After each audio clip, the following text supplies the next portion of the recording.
महाराष्ट्र में उतार चढ़ाव के भंवर में महायुति। शिंदे ने की शिकायत तो बीजेपी के बदले सुर। केंद्र की फटकार के बाद क्या बैकफुट पर आई महाराष्ट्र बीजेपी।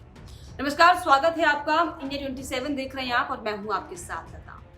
महाराष्ट्र में इन दिनों जिस तरीके की सियासत चल रही है, जो उतार चढ़ाव महायुति में बना हुआ है, ये किसी से भी नहीं छुपाए छिप रहा। और अब जिस तरीके से महाराष्ट्र की शिकायत की गूंज दिल्ली पहुंची है और जो एक्शन दिल्ली से लिया गया है, ये बता रही है कि इंडिया ब्लॉक के खंडन के सपने को देखते देखते अब महायुति खुद खंड खंड हो गई है।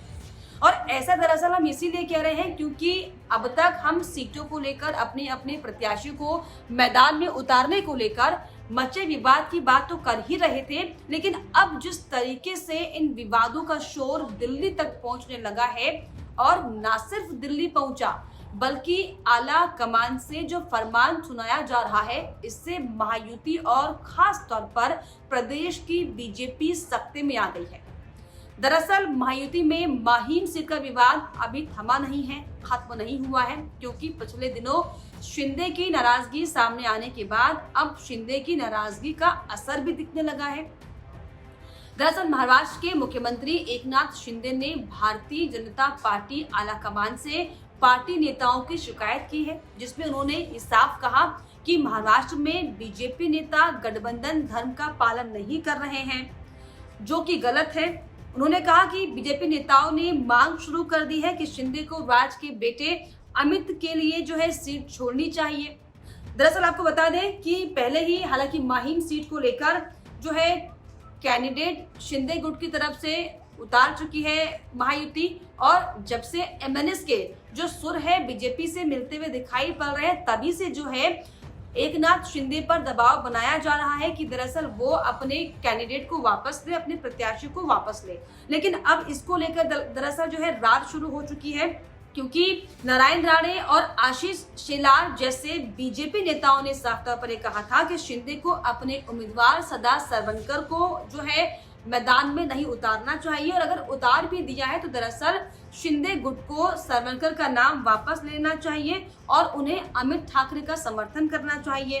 यानी कि जो पूरे डैमेज कंट्रोल की स्थिति महाराष्ट्र में बनी है, वो थमती नहीं दिख रही है। हर दिन नए नए रंग रूप में जो है महाराष्ट्र में महायुति का घमासान साफ तौर पर दिखाई पड़ रहा है। दरअसल जब शिंदे गुट की तरफ से ये साफ कर दिया गया कि वो चाहे कुछ भी हो जाए अपने प्रत्याशियों को जो है मैदान में उतारेंगे, नाम वापस नहीं लेंगे, तो इसको लेकर दरअसल राज ठाकरे का खुला बयान भी सामने आया था। और खास तौर पर 2022 में पार्टी तोड़ने और बाल ठाकरे का नाम और चुनाव चिन्ह चुराने को लेकर दरअसल राज ठाकरे ने हमला किया। इसके बाद तो शिंदे ने तय कर लिया कि चाहे कुछ भी हो जाए, वो अपना प्रत्याशी जो है वो नाम वापस नहीं लेंगे। हालांकि इसको लेकर जब उन पर दबाव बार बार बढ़ाया जाने लगा, तो शिंदे गुट ने सीधे दिल्ली की दौड़ लगाई। दिल्ली में जो है आलाकमान नेताओं से बातचीत की और ये बताया कि गठबंधन धर्म का पालन नहीं किया जा रहा है, कि उनके ऊपर दबाव बनाया जा रहा है और ये सुझाव दिया जा रहा है कि उन्हें अपना प्रत्याशी है जो है वापस ले लेना चाहिए। हालांकि इसको लेकर शिंदे गुट भी जो है साफ तौर पर पूरा आक्रामक दिखाई पड़ा था। एकनाथ शिंदे ने साफ कर दिया कि चाहे कुछ भी हो जाए, वो अपना प्रत्याशी वापस नहीं लेंगे, बल्कि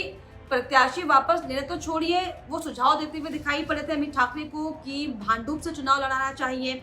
जहां पर महायुति का कोई भी मौजूदा विधायक नहीं है। हालांकि राज ठाकरे ने फैसला किया कि अमित को अपने गृह क्षेत्र से चुनाव लड़ना चाहिए, जहां उनका निवास है, लेकिन इसके अलावा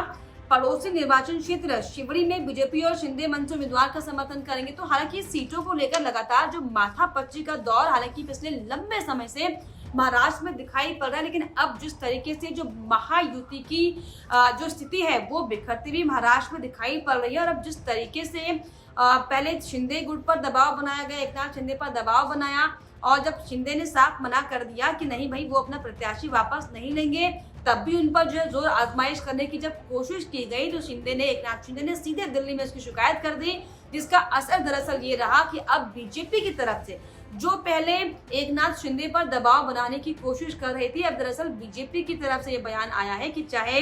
कुछ भी हो जाए, सदा सरवनकर जो है वो महायुति के आधिकारिक उम्मीदवार रहेंगे। क्योंकि जब फटकार लगी केंद्र से शिकायत के बाद, तो बीजेपी के सुर भी बदल गए और शिकायत के बाद बीजेपी नेताओं ने सुर बदलते हुए कहा कि अब एकनाथ शिंदे के उम्मीदवार सदा सरवणकर ही महायुति के आधिकारिक उम्मीदवार हैं और अगर कोई अन्य फैसला होता है तो वो महायुति के टॉप नेताओं के द्वारा ही तय किया जाएगा। यानी कि साफ तौर पर जिस तरीके से जो इससे पहले भी हमने तमाम जो है वीडियोस में बताया है कि कैसे महाराष्ट्र में जो है सत्ता की भूख पिछले कई चाहे चुनाव का जिक्र करें, लोकसभा चुनाव का जिक्र करें, विधानसभा चुनाव का जिक्र करें, वो सत्ता की जो भूख है वो दरअसल हर चुनाव में दिखाई पड़ी है। और इस बार भी जिस तरीके से जो महायुति के सामने धर्म संकट की लड़ाई दिखाई पड़ रही है, किसको मनाए, किसको डांटे, किसको फटकारे और किसको अपने गले लगाए, ये जो स्थिति बीजेपी की इस समय दरअसल महाराष्ट्र में बनी हुई दरअसल बताती है कि महाराष्ट्र में जो है कुछ भी सही नहीं चल रहा है बीजेपी के अंदर खाने, चाहे महायुति के अंदर खाने। क्योंकि जिस तरीके से